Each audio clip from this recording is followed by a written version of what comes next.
오늘은 느헤미야 강의 14번째 성벽 완공 후에 해야 할 일, 성벽 완공 후에 해야 할 일, 이런 제목으로 말씀 전하도록 하겠습니다.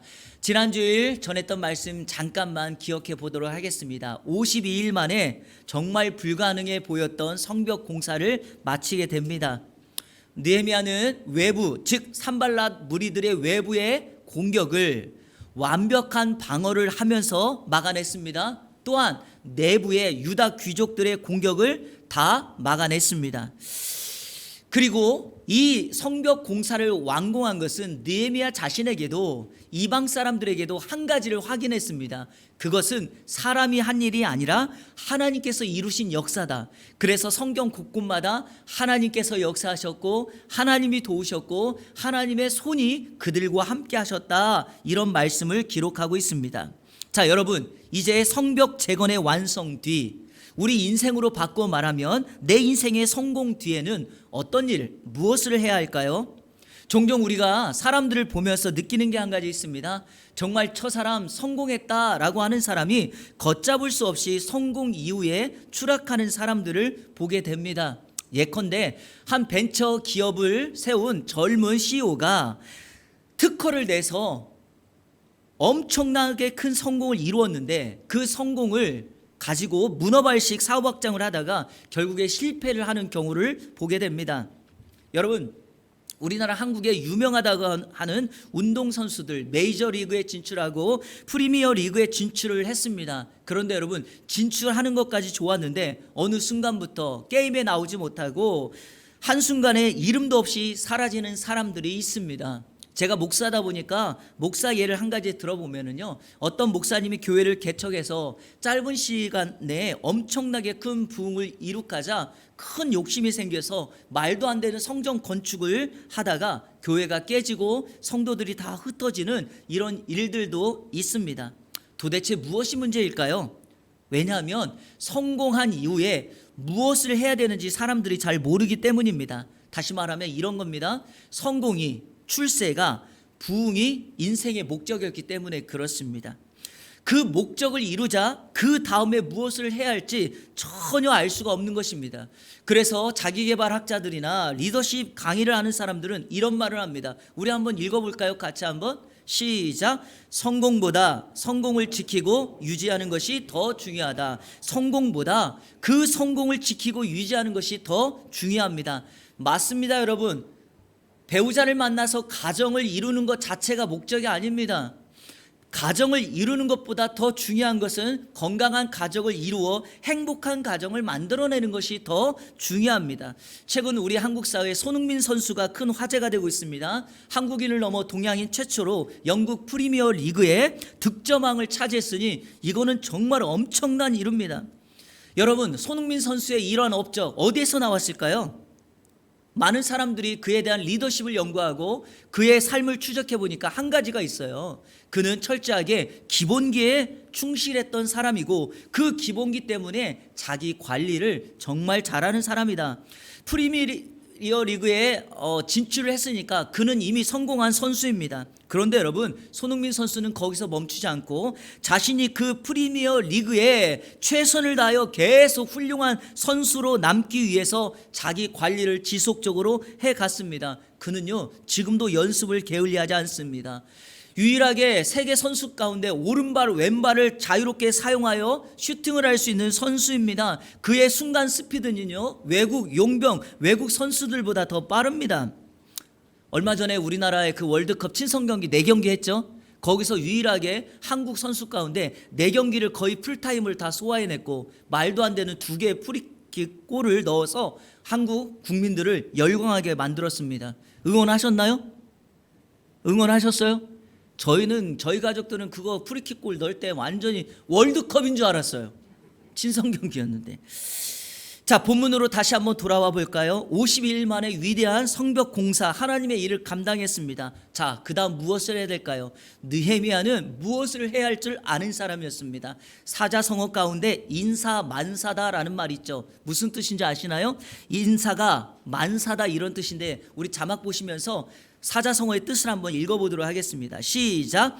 사람의 일이 곧 모든 일이라는 뜻으로 알맞은 인재를 알맞은 자리에 써야 모든 일이 잘 풀림을 이루는 말이다. 그러니까 여러분, 이 말은 모든 사회에서 적용되는 말입니다. 학교에 한 선생님이 잘 들어오면, 한 가정에 며느리가 잘 들어오면, 교회에 교역자가 잘 들어오면 뭐 이렇게 씁니다. 새로운 정부에서 그 각계 요직에 어떤 인사를 집어넣느냐에 따라서 그 정부가 잘 풀리겠죠.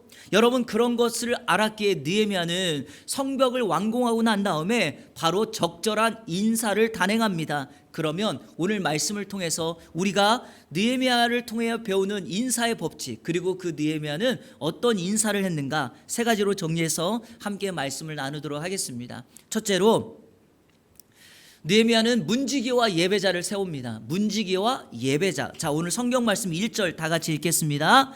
성벽이 건축됨에 문짝을 달고 문지기와 노래하는 자들과 레위 사람들을 세운 후에 성벽 문에 문짝을 달므로 이제 모든 것이 끝났습니다.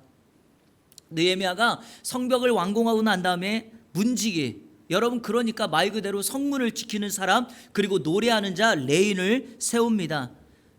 느헤미야가 이들을 가장 먼저 세웠다는 것은 성벽 재건을 해야만 했던 목적을 분명하게 알고 있었기 때문입니다. 여러분, 성벽이 없었을 때는요, 주변의 나라들이 예루살렘을 자주 공격해서 물건이나 농작물들을 약탈해 갔습니다. 그러니까 여러분, 산발랏의 원수들이 그렇게도 이 공사를 막았던 이유가 무엇일까요? 성벽이 세워지면 자신들이 원활하게 예루살렘을 공격할 수 없고 자신들에게 필요한 물건들을 약탈해 갈 수 없었기 때문이었습니다. 자, 그러니까 이제 그런 것을 다 막아 성벽을 딱 세우고 문을 달고 문짝을 딱 달아 놓으니까, 자, 그 다음부터 예루살렘 성에 들어가려면 어디를 통해서 들어가야 됩니까? 이제는 성문을 통하여 출입을 해야 합니다.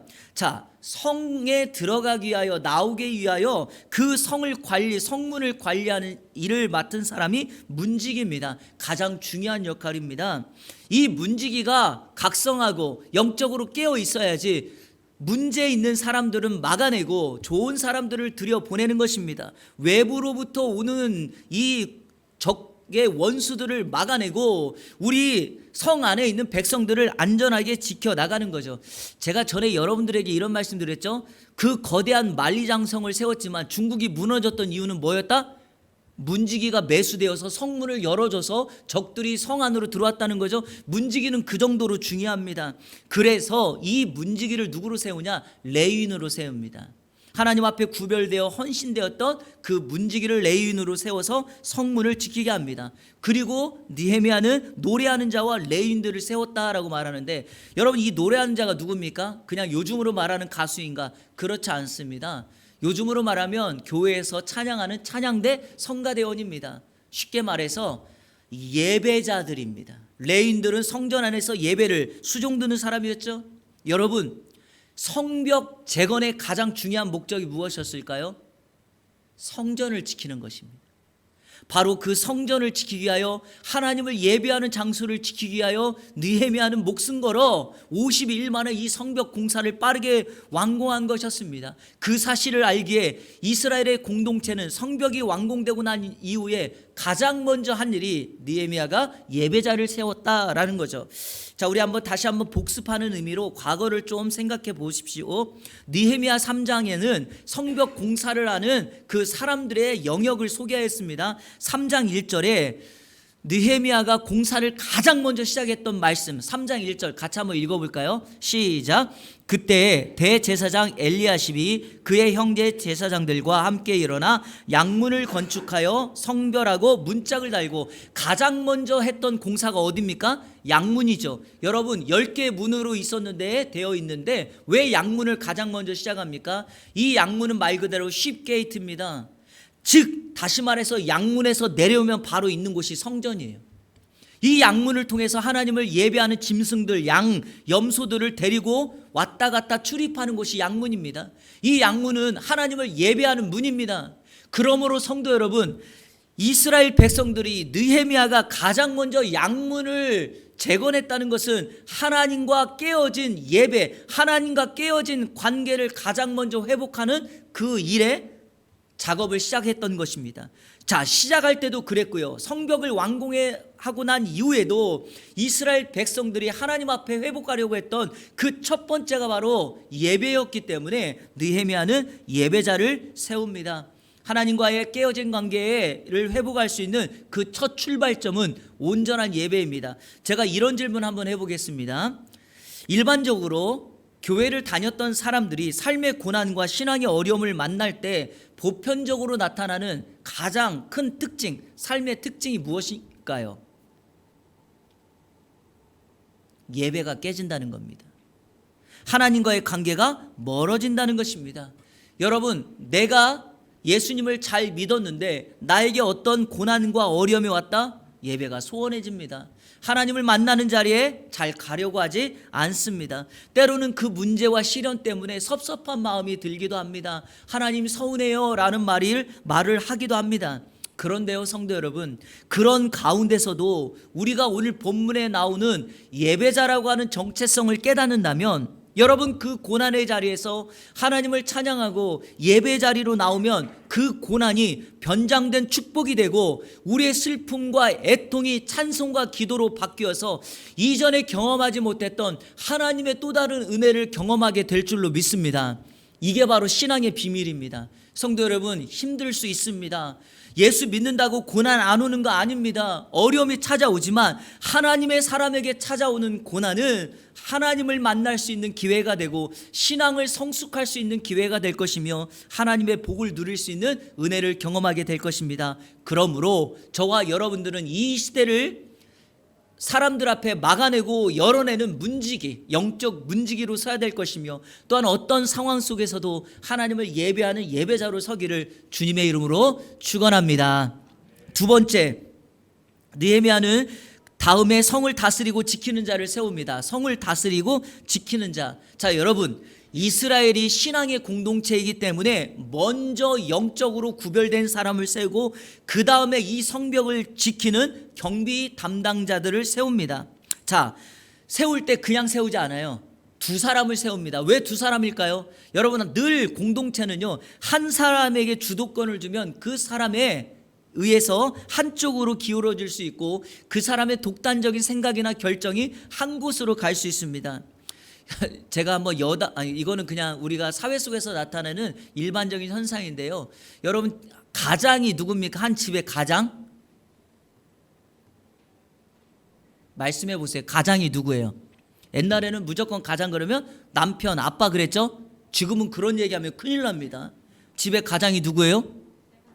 네, 거의 대부분 엄마입니다.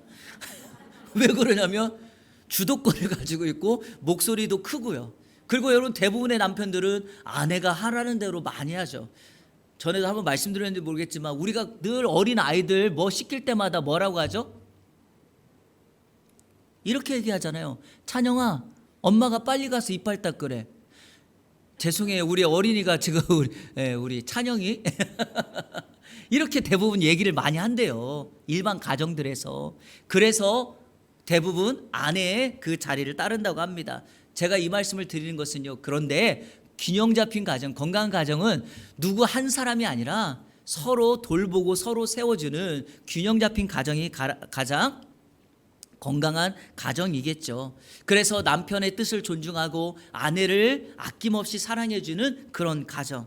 그런데 여러분, 느헤미야는 한 사람이 독단적으로 한쪽으로 치우쳐지는 것을 원하지 않았습니다. 그래서 2절에 이렇게 합니다. 자, 우리 2절 다 같이 읽겠습니다. 시작. 내 아우 하나니와 영문의 관원 하나냐가 함께 예루살렘을 다스리게 하였는데 하나냐는 충성스러운 사람이요 하나님을 경외함이 무리 중에서 뛰어난 자라. 자, 첫 번째 세운 사람은 느헤미야의 동생 하나니입니다. 자, 여기서 우리가 주목해야 될 것, 혈연 관계로 인한 형님 찬스인가요? 그럴 줄 알았다. 느헤미야 지금까지 잘 오더니 저 지도자 결국에는 자기 동생 중요한 자리에 앉혀놓는구나. 오해하시면 안 됩니다. 그런 거 아닙니다, 여러분. 자, 우리 느헤미야 강의할 때 여러분에게 했던 말씀 1장을 한번 생각해 보세요. 느헤미야는 페르시아의 수상궁에 머물러 술 맡은 관원장으로 아닥사스다 왕을 섬기고 있었습니다. 그런데 자기 동생이 포로 귀환을 해서 고국 예루살렘으로 돌아갔는데 그 예루살렘의 상황이 좋지 않으니까 이 하나니가 먼 거리를 와서 형님이 있는 페르시아로 돌아와서 형에게 말하죠. 예루살렘의 상황을 그대로 보고합니다. 왜 보고했을까요? 하나니는 자기가 고국으로 돌아갔으니까 그냥 자신의 삶의 안정을 취하며 살 수 있었습니다. 하지만 하나님 마음속에는 예루살렘과 이스라엘의 그 공동체의 역사가 하나님의 뜻대로 이루어지길 원하였기 때문에 내 형님이 아니면 안 된다는 생각을 가진 것입니다. 그래서 그 먼 길을 와서 형님에게 말을 하였고, 느헤미야는 그것을 자신의 비전으로 삼아 고국으로 돌아가고자 했던 그 일을 결정하게 됩니다. 그렇죠, 여러분? 바로 여기에 우리의 비밀이 있습니다. 하나님은 공사 시작하기 이전, 그리고 공사하는 과정, 그리고 그 결과까지도 모든 일에 누구보다도 신실하고 믿음이 좋은 사람으로 그 자리에 서 있었던 사람입니다. 느헤미야는 동생이었기 때문이 아니라 그가 신실하고 믿음이 좋은 사람이었기 때문에 그 자리를 맡깁니다. 하지만 하나님에게만 맡겼다면 문제가 있을 건데, 또 한 사람, 오늘 느헤미야가 세운 다른 한 사람은 바로 하나냐입니다. 여러분, 이 하나냐라는 이름을 통하여 먼저 말씀드리겠습니다. 하나냐, 여호와는 은혜로우시다. 당시의 이름은 한 가문의 이름입니다. 그러니까 그 사람의 이름을 보면 그 당시의 가문의 신앙적인 배경을 알 수 있죠. 여호와는 은혜로우시다, 이 말을 보니까 하나냐의 가문은 믿음의 명문가, 신앙이 좋은 가문입니다. 자, 그런데 신앙이 좋은 사람, 백그라운드가 좋아서 그러면 하나냐 세웠냐? 안 그렇다니까요. 두 번째, 이 하나냐를 가리켜 영문의 관원이다 그럽니다. 성벽, 예루살렘 성의 여러 성 가운데 하나의 성을 담당하고 있었던 지도자였습니다. 그는 성 안에 선한 영향력을 끼치는 영향력을 가진 사람입니다. 그리고 영문의 관원이라는 말 속에서 그의 지도력을 인정받은 사람이죠. 그러니까 이럴 때 우리가 하는 말이 이겁니다. 그는 실력을 갖춘 사람이다. 여러분, 실력 갖춰야 됩니다. 우리 성도 여러분에게 제가 주장하는 건 이겁니다. 제가 지금 신학교에서 강의 이번 주에 우리 성도님들 기도해 주셔서 지난 월요일에 이제 강의 종강했습니다. 제가 우리 신학생들에게 꼭 강조하는 말이 이겁니다. 신학생으로 들어와서 주의 사역을 위하여 하나님 앞에 헌신하여 기도 많이 하는 것 중요하지만, 기도하는 것만큼 독서하고 책 읽고 신학적인 소양을 기르라고 제가 말합니다. 왜냐? 여러분, 실력도 있어야지 우리가 하나님 앞에 쓰임받을 수 있습니다. 구약이 어디 있고 신약이 어디 있는지를 모르면 되겠어요? 신약 성경 말했는데 구약 찾으면 되겠어요? 이러면 안 되지 않습니까? 적어도 우리가 공부를 한다면, 내가 어떤 분야에 일을 한다면 그 분야의 전문가가 되어서 최선을 다해야 되는 것 아니겠습니까?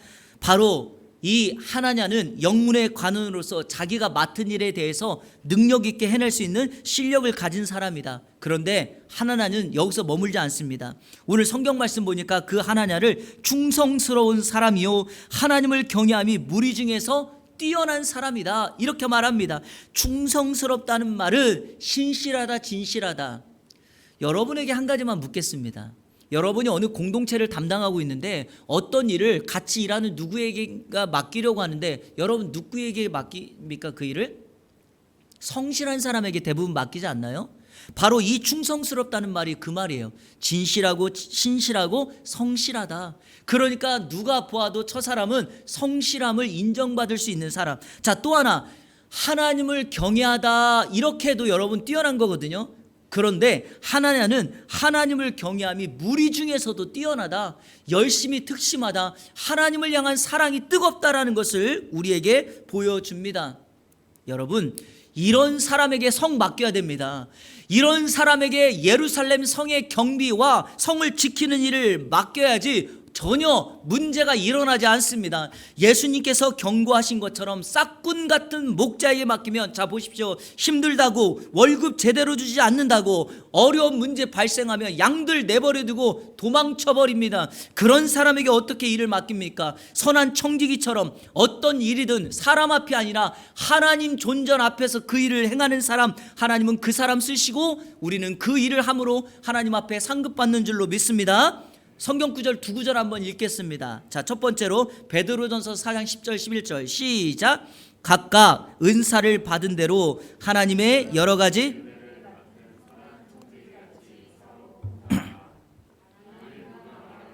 하나님의 말씀을 하는 것 같이 하고 누가 봉사하려면 하나님이 공급하시는 힘으로 하는 것 같이 하라. 이는 범사에 예수 그리스도로 말미암아 하나님이 영광을 받으시게 하려 함이니 그에게 영광과 권능이 세세 무궁하도록 있느니라. 아멘. 여러분, 선한 청지기로 사역하고 봉사하는 우리 이 안의 성도님들 되기를 축복합니다. 고린도전서 4장 1절 2절 시작. 사람이 마땅히 우리를 그리스도 하나님의 비밀을 맡은 자로 여길지어다. 그리고 맡은 자들에게 구할 것은 충성이니라. 하나님 앞에 충성하면 우리 예수님께서 종말의 때 말씀하신 것처럼 2달란트 5달란트 받은 사람처럼 충성하는 사람 우리 주님 칭찬해 주실 줄로 믿습니다. 그래서 주님 앞에 칭찬받아 하나님 앞에 늘 승리하고 감사의 영광을 돌리는 우리 성도님들 되시기를 축복합니다. 여러분, 성벽을 지킬 때 어떻게 지켜야 되는가요?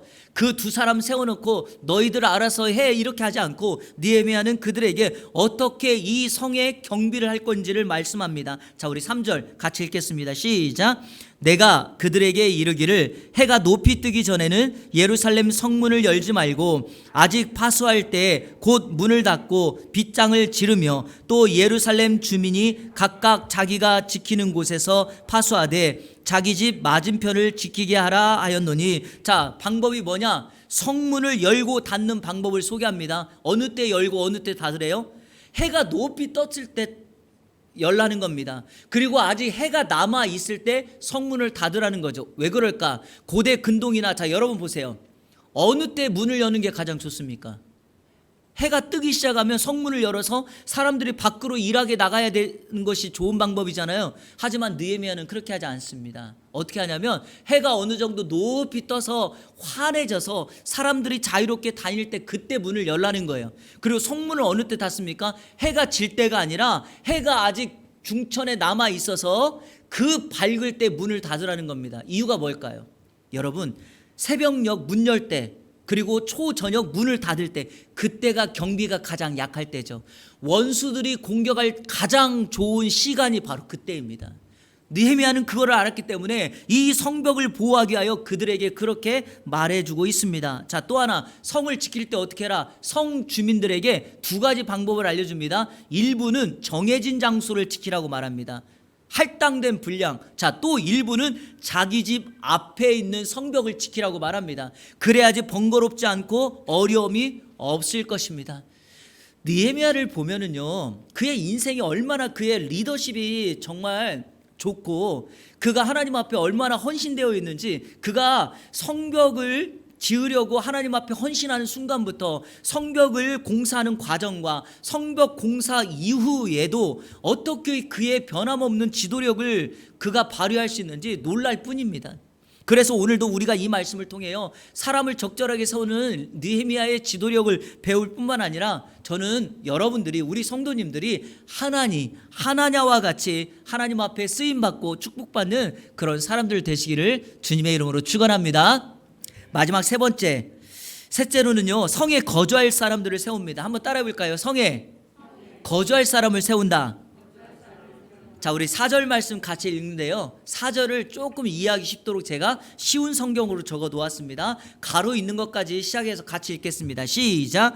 예루살렘 성은 크고 넓었지만 거기에 사는 사람은 얼마 되지 않았습니다. 그리고 아직 집들도 지어지지 않았습니다. 자, 성벽이 완공되었는데 완공되고 난 이후에 예루살렘 성의 상황을 그대로 설명합니다. 성은 넓은데 사람들이 적고요, 집들이 별로 없었다라고 말합니다. 이거는 우리가 이해할 수 있죠.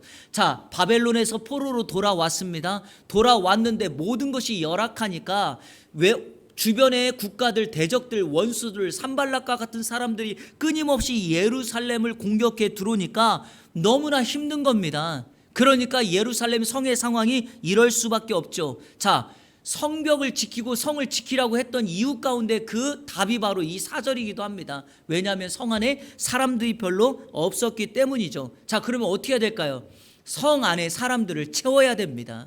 제가 그것을 성 안에 사람들을 세웠다라는 말로 한 건데, 사실은 설교의 운율을 맞추기 위해서 제가 세웠다라는 말을 사용했지만, 정확하게 말하면 밖에 있는 주민들을 성 안으로 들어와서 집을 짓고 살게 했다, 이 말이 더 정확한 뜻입니다. 자, 5절 말씀 읽겠습니다. 5절도 제가 5절은 설교 준비하다가 세번역이 가장 이해하기 쉬워서 세번역 성경으로 놓았습니다. 같이 읽겠습니다. 시작. 귀족들과 관리들과 일반 백성을 모아서 가족별로 등록시키도록 나의 하나님이 나의 마음을 감동시키셨다. 마침 나는 1차로 돌아온 사람들의 가족별 등록부를 찾았는데 거기에는 다음과 같이 적혀 있었다. 그 다음과 같이 적혀 있는 내용이 6절부터 마지막 절까지 바로 돌아온 숫자, 그 대표의 이름과 몇 명이 돌아왔다라는 것이 기록되어 있습니다. 그런데 여기에 우리가 좀 주목해서 봐야 될 것이 바로 여기 1차로 돌아온 사람, 포로 귀환을 3차로 했는데 1차로 돌아온 사람들의 명단이 여기 있다는 거죠. 그리고 또 하나, 이 명단이요, 에스라서 2장에 기록되어 있습니다. 여러분, 에스라서와 느헤미야는 짝이라 그랬죠.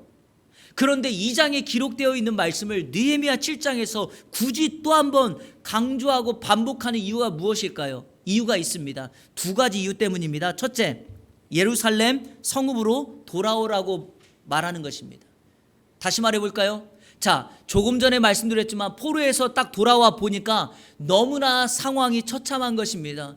마땅히 성 안에 살아야 될 이스라엘 백성들이 성 밖에 나가 아까 어떻게 말했죠? 흩어지며 살았다라고 말하는 것입니다.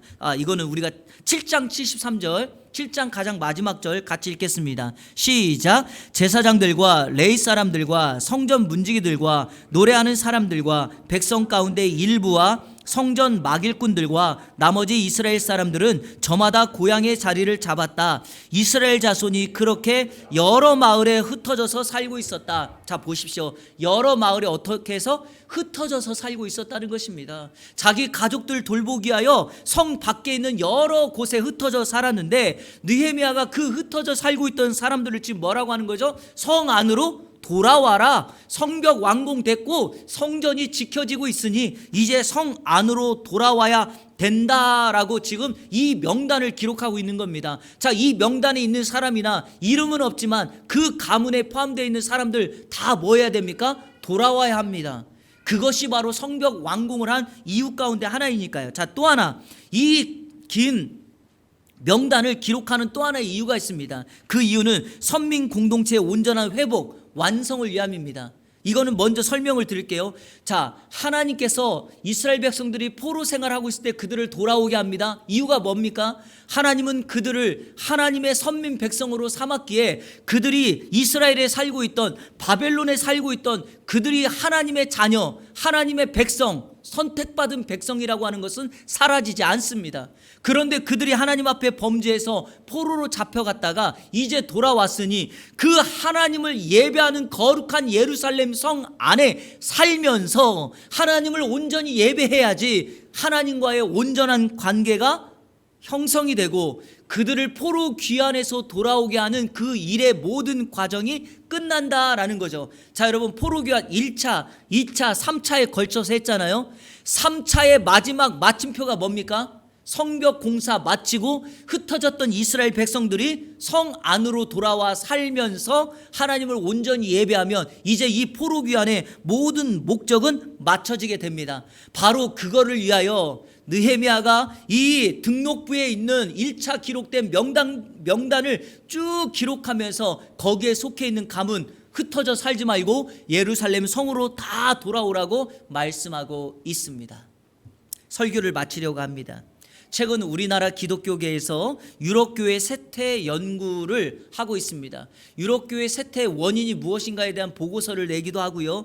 왜 그 유럽이 지금 이렇게 멸망해 가고 있는가, 기독교가 멸망해 가고 있는가를 말하는 보고서입니다. 여러분, 유럽은요, 사도 바울의 전도지 선교지이자 청교도 신앙인들의 근원이 되는 장소가 바로 유럽입니다. 그래서 옛날에는요, 유럽하면 기독교의 나라 이렇게 칭했지만 지금 2022년 유럽은 기독교의 나라입니까? 라고 질문하면 그렇게 말하는 사람 한 사람도 없습니다. 더 이상 유럽을 기독교의 나라라고 말하는 곳은 없습니다.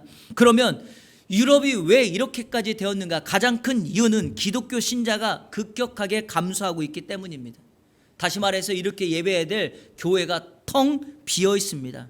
하나님의 교회가 하나님의 백성 성도로 예배하며 그곳을 채워야 되는데 그 예배할 사람들이 없으니까 그 장소가 존재할 이유가 없습니다.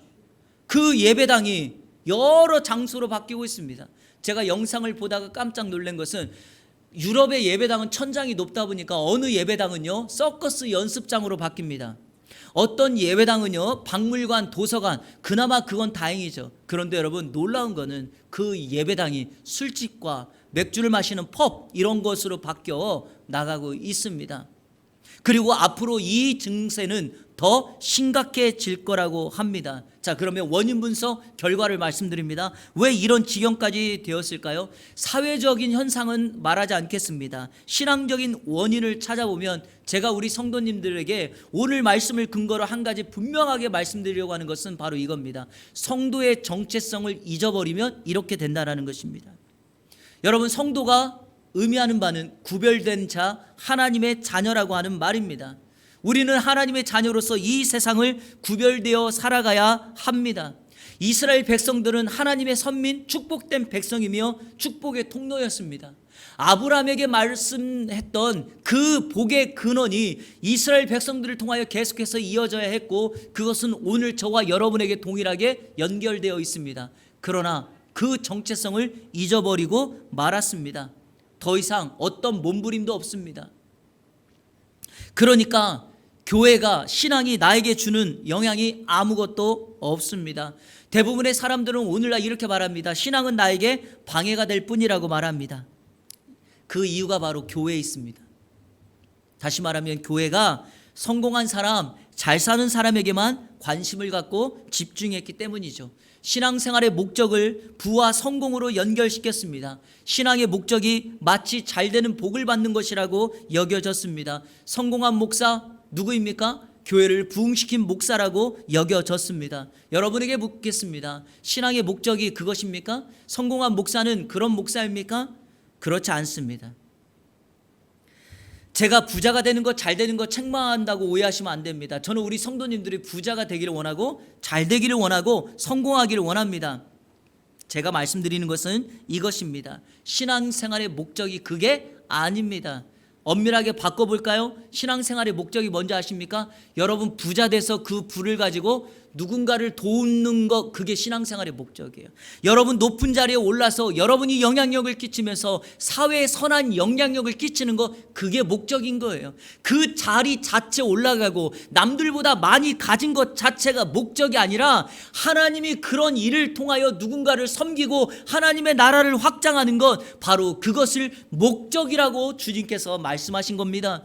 바로 그런 사람들이 우리 주님이 주목하시고 칭찬하는 성도입니다. 제가요 설교를 준비하다가 말씀 묵상하면서 하나님이 어떤 사람 주목하실까 계속 묵상해 보면 이런 겁니다. 여러분 12년 동안 혈류증으로 앓았던 한 여인이 있었습니다. 피가 멈추지 않으니까 날마다 쓰러지고 빈혈로 어려움을 겪고 있었습니다. 예수님이 한 마을에 지나가신다는 소문을 듣고 예수님이 지나갈 때 내가 예수님의 옷자락에 손만 대도 나올 수 있다라고 하는 믿음으로 그 손을 뻗어 나아가는 그러한 여인, 하나님은 그런 사람 주목하시고 칭찬하십니다. 삶에 어떤 변화도 일어나지 않습니다. 예수님이 다시 오신다고, 예수님이 이 땅에 오신다라고 하는 그 명령을 듣고 시므온이라고 하는 사람, 안나라고 하는 나이 많은 선지자들이 성전을 떠나지 않고 정말 삶에 어떤 변화도 없는 그 속에서 기도를 멈추지 않고 하나님 앞에 기도를 묵묵히 해나갑니다. 바로 그런 사람들 우리 주님이 주목하십니다.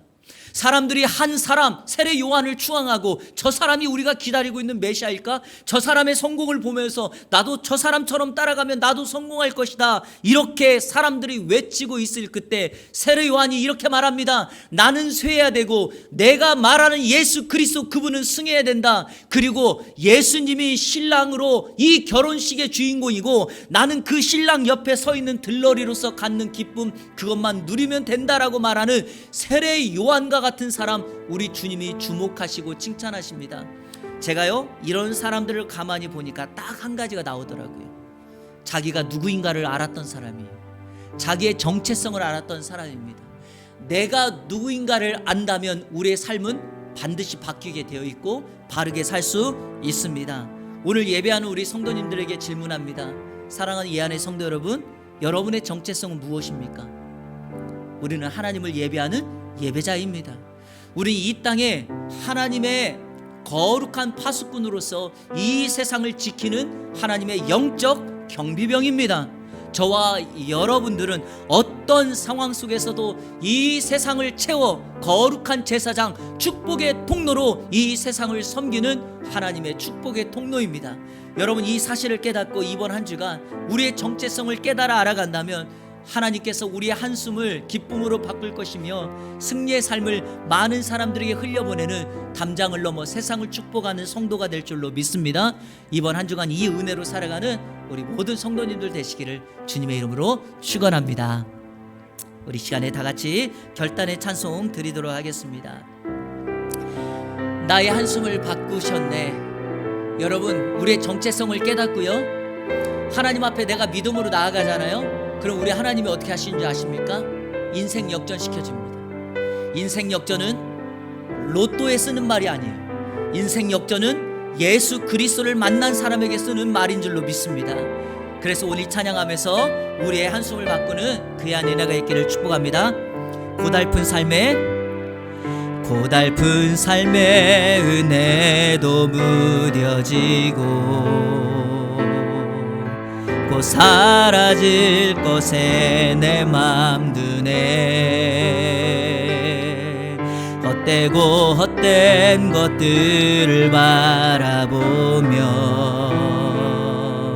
그 은혜를 놓치며 살았네. 주어진 삶을 묵묵히 살아가며 날 붙드신 예수를 보내, 날 붙드신 주 예수를 보내. 사망 가운데 놓여진 나의 삶을 날 건지신 그 이름 예수. 나의 한숨을 바꾸셨네.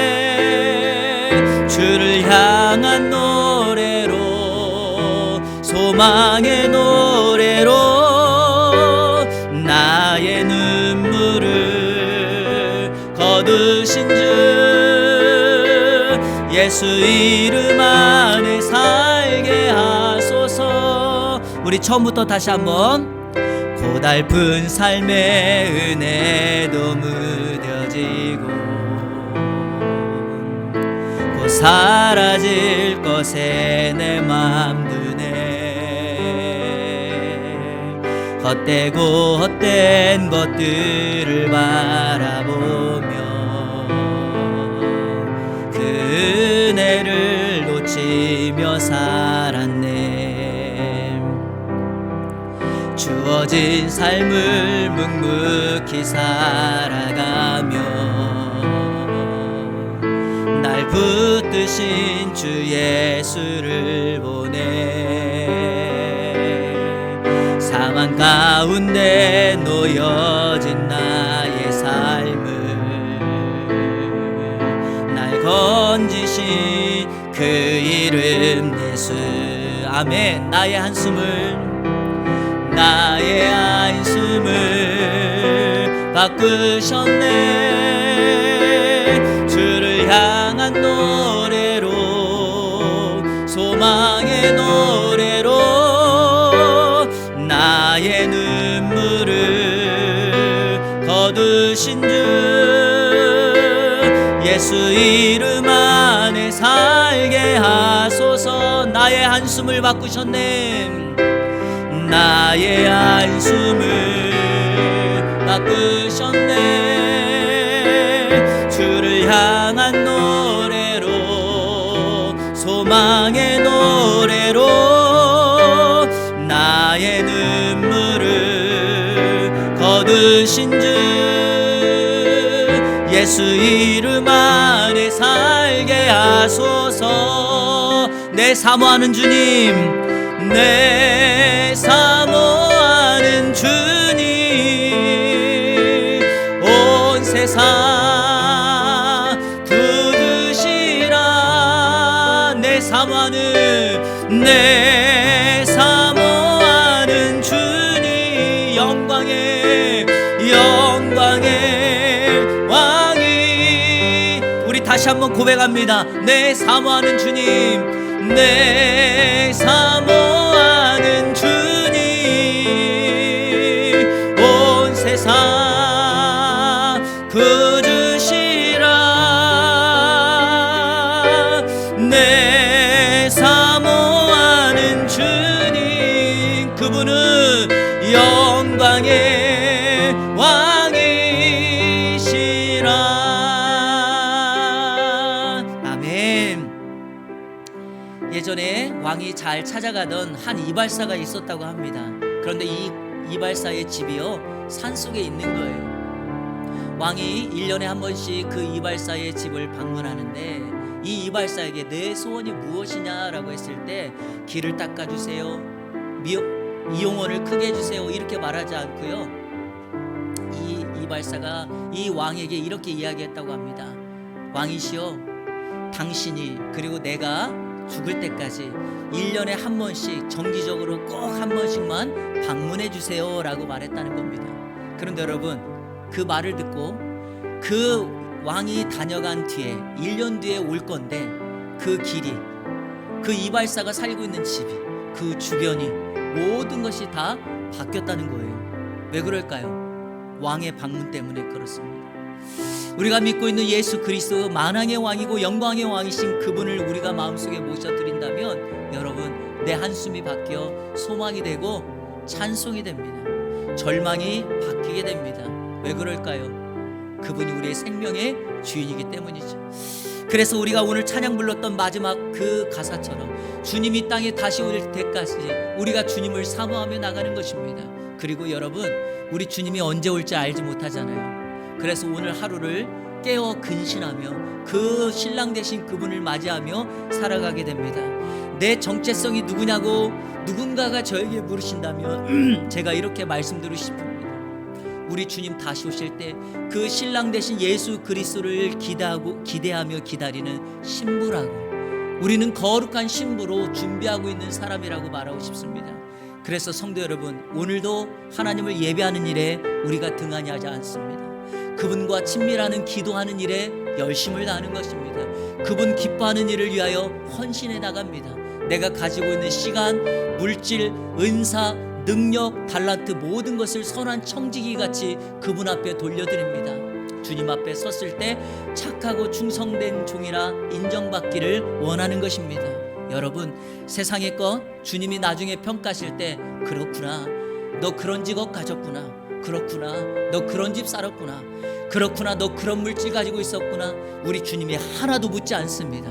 딱 한 가지, 그렇구나, 내가 너에게 준 생명과 은사 가지고 그 일을 하다 왔구나. 우리 주님 그거 가지고 칭찬하실 것입니다. 내가 성공한 거 그거 자체가 목적이 아니고요, 그거 가지고 어떤 일을 하느냐가 목적입니다. 성도 여러분, 담장을 넘어 세상을 축복하는 교회 성도가 됩시다. 이번 한 주간 그렇게 살아가는 여러분 되기를 축복합니다.